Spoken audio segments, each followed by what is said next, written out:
বেরো, তুই বাড়িতে বেরো, তো এই বাড়ি কোনো জায়গা নেই, বেরো। বাপ আমার মারিস নে বাপ, আমার একটু বাপ ওই বারান্দায় জায়গা দিস বাপ। তুমি বেরো বাড়িতে, আমার বাপ কোনো ভালো জায়গা বাপ। নেই।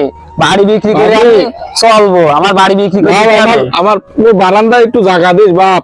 কোনো জায়গা নাই, তুমি বেরো, বাড়িতে বেরো, দূর হও। তুই আবার উঠিস, তুই বেরো বাড়িতে বেরো। কি হয়েছে বাপের বাচ্চাও কানে এ তোমারও তো জ্ঞান দিতে হবে না, তুমি যাও হানতে। স্যার আপনি জানেন না স্যার, এই সম্পত্তি যা ছিল স্যার সব নিশা পানি করে স্যার ধ্বংস করে দিয়েছে স্যার।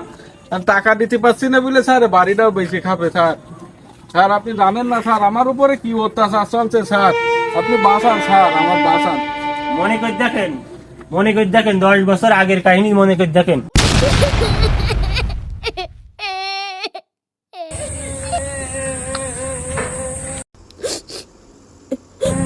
এই, কি হয়েছে, কাঁদছিস কেন?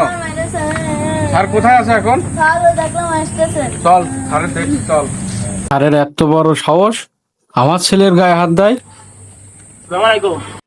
সালামের গুষ্টি মারি, তুমি আমার ছেলের গায়ে হাত দিছ কি জন্য তাই কও আগে।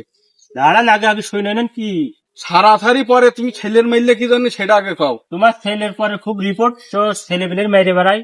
আর ওই আজকে পরীক্ষা নিছি, তা হচ্ছে তোমার ওই নকল করেছে, তার জন্য ওর মারিছি আমি। নকল করেছে সে ভালো কথা, তুমি আমার সাথে কইতে তুমি ছেলের গায়ে হাত দিলে কি জন্য? ছেলের গায়ে আমি আর কোনোদিন আমার ছেলের গায়ে জন্য হাত দিতে না দেখি। আমার ছেলে কোনো সময় গায়ে হাত দেয়নি, মাস্টার কিভাবে হাত দেয় তা না পারে।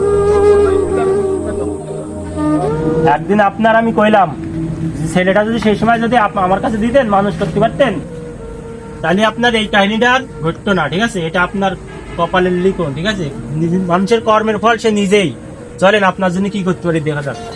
ছোট থেকেই সন্তানকে যেমন শিক্ষা দেবে, ঠিক তেমনই বড় হয়ে তেমনটাই পাবে। তাই ছোট থেকেই সন্তানকে সুশিক্ষায় অর্জিত করুন, বড় হয়ে আপনার সেই গর্বের কারণ হয়ে দাঁড়াবে, অপমানের নয়। আমাদের ভিডিওগুলো যদি আপনাদের ভালো লেগে থাকে তাহলে অবশ্যই লাইক, কমেন্ট, শেয়ার করতে ভুলবেন না। ধন্যবাদ সবাইকে।